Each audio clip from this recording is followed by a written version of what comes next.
So what's up guys, welcome back to my channel. आज मैं लेकर आया हूँ अपने जनरल टेस्ट के स्टैटिक जीके का पार्ट 17। अगर आप लोग चैनल पर नए हैं तो सब्सक्राइब करके बेल आइकन दबा के जाइएगा।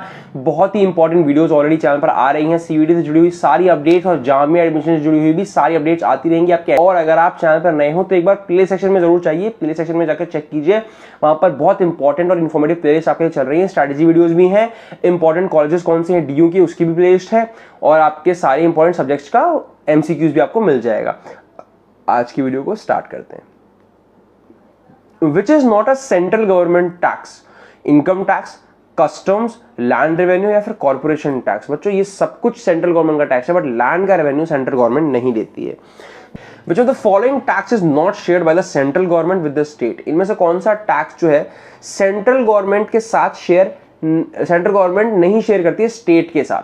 State duty, custom duty, income tax या यूनियन एक्साइज ड्यूटीज?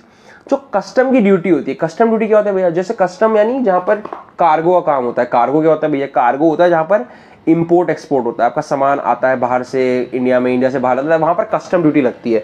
तो उस ड्यूटी में कोई भी शेयर स्टेट को नहीं मिलता, सारा सेंट्रल गवर्नमेंट पे चलते हैं। The largest single source of government earning from the tax revenue is? Largest single source of government की अर्निंग क्या है भैया टैक्स के थ्रू? एक्साइज ड्यूटी से आता है, कस्टम ड्यूटी से आता है, इनकम टैक्स से आता है, कॉर्पोरेशन टैक्स से आता है। एक्साइज ड्यूटी जो होती है ना बच्चों, वो क्या है? Largest single source of government earning है। Fiscal policy is connected with? Fiscal policy किससे जुड़ी हुई है? एक्सपोर्ट इंपोर्ट से, पब्लिक रेवेन्यू एक्सपेंडिचर से, इशू ऑफ करेंसी से, पॉपुलेशन कंट्रोल से। पब्लिक रेवेन्यू और एक्सपेंडिचर से जुड़ी हुई है क्या? Fiscal policy. Next question, according to HDI report, HDI की रिपोर्ट के हिसाब से 2022 की जो एचडीआई रिपोर्ट है, इंडिया की पोजीशन क्या है ह्यूमन डेवलपमेंट इंडेक्स में?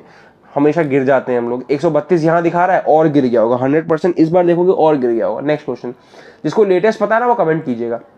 What is the most abundant element in sea water? सबसे ज्यादा मात्रा में क्या है सी वाटर में? सोडियम, क्लोरीन या पोटेशियम? सबसे ज्यादा मात्रा में बच्चा आपको मिलेगा chlorine. Chlorine is present in the most abundant source. सबसे ज्यादा मात्रा में क्या? ऑब्वियसली सी वाटर में क्लोरीन बहुत होगा। Which state has the largest population? Mumbai, Delhi, Kolkata, Chennai. इन चारों में लार्जेस्ट कौन है? इंडिया में लार्जेस्ट कौन है आप कमेंट करके बताओगे, पर इन चारों में कौन लार्जेस्ट है बच्चों? मुंबई की सबसे ज्यादा पॉपुलेशन इन चारों के मुकाबले है, दिल्ली आंसर नहीं है।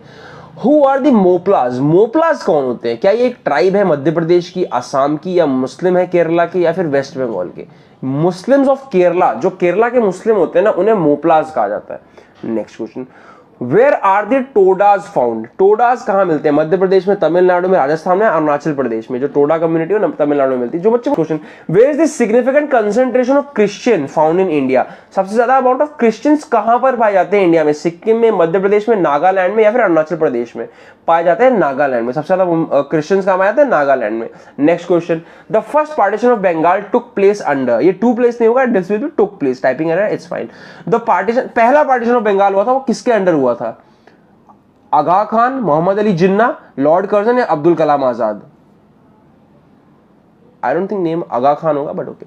लॉर्ड कर्जन, लॉर्ड कर्जन के अंदर पहला पार्टीशन ऑफ बंगाल हुआ था। बच्चों ये बात याद रखना, पार्टीशन ऑफ बंगाल से जुड़ा हुआ एक क्वेश्चन आ सकता है। It is a good thing, और सीईटी में तो जरूर आएगा। ब्राह्मो समाज, ये ब्रह्म समाज नहीं होगा, ब्राह्मो समाज होगा। ब्राह्मो समाज किसने ढूंढा था? ब्राह्मो समाज फाउंड किया था बाल गंगाधर तिलक ने, महात्मा गांधी ने, राजा राम मोहन रॉय ने, नन ऑफ दीज ने। ये ब्रह्मा समाज नहीं होगा बच्चों, ये ब्राह्मो होगा। हो सकता है बुक में भी गलत लिखा हो इसलिए इतना टाइपिंग एरर हो रहा हो, बट यूजुअली ऐसा नहीं होता है, तो इसको मैं ठीक कर देता हूं। This will B Brahmo. अरे कहां चला गया सर? ये रहा। ये मान लो ये ऐसे करके है कुछ, ओ ओ ओ ओ ओ ओ बना लूंगा क्या मैं इससे? या पेन टाइप यूज नहीं कर रहा हूं इसलिए ऐसा गंदा सा बन रहा है। सो या ब्राह्मो समाज है। किसने ढूंढा था? सबको पता होना चाहिए इसका आंसर। इजी क्वेश्चन बट आता है। राजा राम मोहन रॉय। राजा राम मोहन रॉय ने क्या ढूंढा था? ब्राह्मो समाज। द स्लोगन इनकलाब जिंदाबाद? इकबाल जिंदाबाद नहीं होगा इकबाल जिंदाबाद नहीं होगा, एक्चुअली इनकलाब जिंदाबाद। Okay, this is a typo. एक वीडियो में 3 टाइपो हो गए गाइस, इट्स फाइन। इनकलाब जिंदाबाद किसने बोला था? सुभाष चंद्र बोस ने, भगत सिंह ने, महात्मा गांधी ने, जवाहरलाल नेहरू ने? भगत सिंह ने बोला था इनकलाब जिंदाबाद। This is a typing error, या फिर हो सकता है बुक में भी गलत लिखा हो, तो मैंने वहां से देख के टाइप करते ध्यान नहीं दिया। बट इकबाल जिंदाबाद कुछ नहीं होता। इकबाल कितना गंदा लग रहा है सुनने में। बट यहाँ इनकलाब जिंदाबाद किसने बोला था? भगत सिंह ने बोला था। सबको ये बात फेमस है, याद होगी। गांधी जी ने दांडी मार्च क्यों शुरू की थी बच्चों? To demonstrate British rule, to break the salt law, to boycott foreign goods? To break the salt law, नमक पे जो लॉ लगाया गया था उसे ब्रेक करने के लिए डांडीबाजों ने शुरू की थी, वो जाकर सी के पास से खुद नमक बनाएंगे डिसाइड किया था। Who was the heroine of the 1942 quit India movement, 1942 जो क्विट इंडिया मूवमेंट था उसकी हीरोइन कौन थी, मतलब उसमें सबसे बड़ा किस वुमेन ने रोल प्ले किया था, इट वाज अरुणा असफ अली, याद रखना एनी बेसेंट नहीं थी वो, अरुणा असफ अली थी, ठीक है। Next question, the procedure of amending Indian constitution described in article, Indian constitution को अमेंड कर सकते हैं मतलब उसे बदलने का प्रावधान है, तो वो किस आर्टिकल में लिखा हुआ है, 368 के अंदर लिखा हुआ है या 368, okay. The preamble to the Indian constitution is a part of the constitution, not a part of the constitution, merely an introduction to the Indian constitution and epilogue to the Indian constitution। Preamble constitution का part है बच्चों, जो उसमें लिखा है वो सब कुछ लागू होता है। Next question, who among the following was elected as the president in the constituent assembly, इनमें से कौन कॉन्स्टिट्यूएंट असेंबली को प्रेसिडेंट अपॉइंट किया गया था, जवाहरलाल नेहरू, राजेंद्र प्रसाद, डॉक्टर भीमराव अंबेडकर या फिर मौलाना आजाद। तो the president in the constituent assembly बनाया गया था राजेंद्र प्रसाद को, हमारे पहले प्रेसिडेंट यही तो थे। Next question, the constituent assembly वो सेटअप इन, जो कॉन्स्टिट्यूएंट असेंबली जिसने कॉन्स्टिट्यूशन बनाया वो कब सेटअप हुई थी, जुलाई 1948, अगस्त 1948, जुलाई 1946 या जनवरी 1949, 48, 46 और 49 में। तो ऑब्वियसली कॉन्स्टिट्यूएंट असेंबली जब बनी उसके 3 साल बाद आपका कॉन्स्टिट्यूशन बन के आया था, तो ये 3 साल पहले बनी होगी ना, तो ये 1946 में ही बन गई थी, फिर इन्हें उसके बाद बनाना शुरू किया और 3 साल लगे, तो 1947 में शुरू किया था, 1950 में इन्हें वापस कर दिया था बना के कॉन्स्टिट्यूशन। तो इसलिए आपको याद रखना है कि 1940 या 49 करके मत चले आना। The constitution of India was framed bye, constitution of India किसने बनाया बच्चों, किसी एक की अगर बात की जाए तो क्या कोई इंसान ने बनाया था, पूरी असेंबली ने मिलकर बनाया था। बेकार क्वेश्चन है, सोचना भी मत किया आएगा, इतना इजी क्वेश्चन नहीं आता, बट आएगा तो कर देना। Next question, the twinkling of star is due to, आ गई भाई साइंस आ गई। ट्विंकलिंग ऑफ स्टार क्यों होता है, रिफ्लेक्शन से, रिफ्रैक्शन से या टोटल इंटरनल रिफ्लेक्शन से, रिफ्रैक्शन से। बच्चों इसका आंसर आप मुझे कमेंट करोगे, रिफ्रैक्शन का मतलब क्या होता है। Next question, cinnabar is the ore of, cinnabar किसका ओर है, उसके अंदर से क्या निकलता है, उसके अंदर से मरकरी निकलता है, यानी मरकरी का ओर क्या है, किनाबार, उसके अंदर से मरकरी निकलता है। The lightest metal is magnesium, lightest metal is magnesium, lithium, potassium या सोडियम। सबसे हल्का मेटल कौन सा होता है, मैग्नीशियम, लिथियम, पोटेशियम या सोडियम, इट इज सोडियम, सबसे हल्का मेटल होता है सोडियम।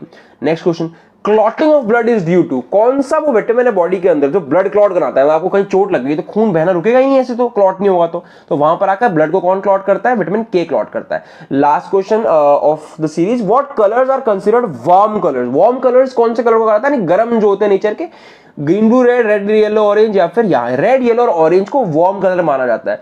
ये एक और क्वेश्चन आपके लिए होमवर्क क्वेश्चन रहेगा बच्चों, जो बच्चे सीरीज में यहाँ तक आ गए वीडियो को लाइक करना मत भूलना यार, इतना आपके लिए एफर्ट लगता है इन वीडियोस को बनाने में, टाइप करने में, आपके लिए आंसर्स ढूंढने में, सब कुछ करने में, तो जरूर लाइक करके जाना। और the largest human organ, pancreas, liver, pituitary या फिर हाइपोथैलेमस, इसका आंसर आप लोग कमेंट करेंगे। आज का पार्ट खत्म हुआ गाइस, जिसको वीडियो पसंद आई लाइक करके जाना, अपने दोस्तों को शेयर करना कि मैं प्रिपरेशन करा रहा हूं। ओके गाइस, मिलते हैं अगली वीडियो में, all the best for your preparations, bye bye, thank you. सबके सब लाइक करके बेल आइकन दबाते हो जाना, सब्सक्राइब करके जाना, दोस्तों में भेज देना। ओके गाइस, आप हमारी मदद करें, हम तो आपकी करिए ना। Okay guys, bye bye, thank you.